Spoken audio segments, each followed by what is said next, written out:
আমি আর্গুমেন্ট করেছি ক্রিকেটার নাসির হোসেনের পক্ষে। সবশেষে যাই হোক, এই মামলার আজকে যে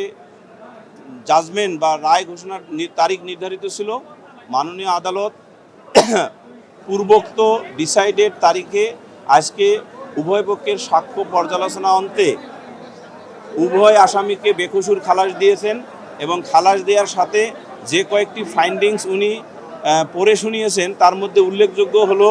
উনি বলেছেন রায়ে যে উচ্চ আদালত অর্থাৎ আপিল বিভাগের একটি রায় আছে, যে রায়ে বলা হয়েছে তালাকনামার নোটিশ কোনো ইউনিয়ন পরিষদের চেয়ারম্যানের নিকট না পৌঁছানো মানে এই নয় যে তালাক হয়নি, বরং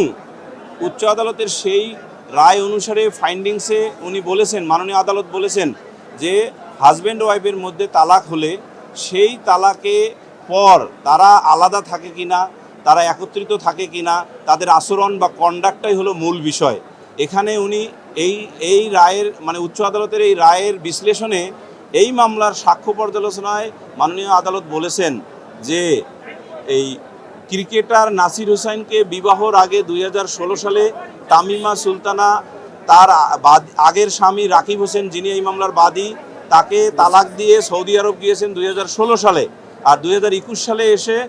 ক্রিকেটার নাসির হোসেনের সাথে বিবাহ বন্ধনে আবদ্ধ হয়েছেন। এই যে 16 সাল থেকে 2021 সালের মধ্যে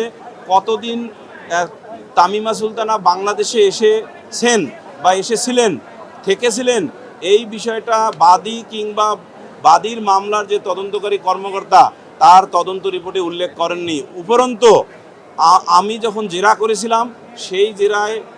তদন্তকারী কর্মকর্তা বলেছেন যে তামিমা সুলতানা তালাক দেওয়ার পর নাসিরের সহিত বিবাহের পূর্ব পর্যন্ত এই দীর্ঘ সময়ে কতদিন তিনি বাংলাদেশে এসে অবস্থান করেছিলেন এটা তিনি জানেন না। এই ফাইন্ডিংসের সাথে আরেকটি ফাইন্ডিংস দিয়েছেন মাননীয় আদালত, সেটা হলো যে আমাদের যে তালাক বলা হয়েছে, যে অভিযোগে বলা হয়েছে যে তালাকনামাটা জাল, এখানে মাননীয় আদালত বলেছেন একটি তালাকনামার যদি মূল কপি জব্দ করা হয় এবং প্রদর্শিত হয় তখন সেটা জাল হওয়ার সম্ভাবনা থাকে না। মোরওভার পোস্টাল রিসিটের মাধ্যমে যেটা তালাকনামা নোটিশ পাঠিয়ে দেওয়া হয়েছে সেই পোস্টাল রিসিটও কিন্তু মূল জব্দ করা হয়েছে, এবং তালাকনামা কিংবা এই যে পোস্টাল রিসিট জাল বলতে গেলে এইরকম আরেকটি কপি থাকতে হবে। মাননীয় আদালত আরও বলেছেন যে পোস্টাল রিসিটে মানে পোস্ট অফিসের যে কর্মকর্তার